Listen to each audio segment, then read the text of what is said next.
Get your free copy of the complete tutorial at www.teachucomp.com/free.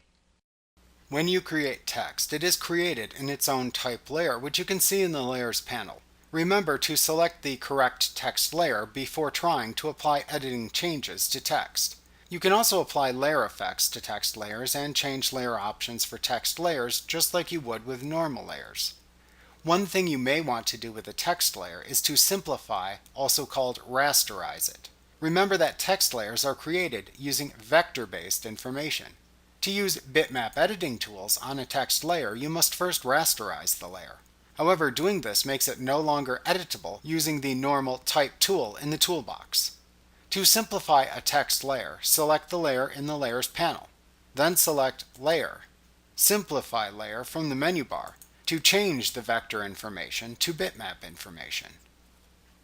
Like what you see? Pick up your free copy of the complete tutorial at www.teachucomp.com/free.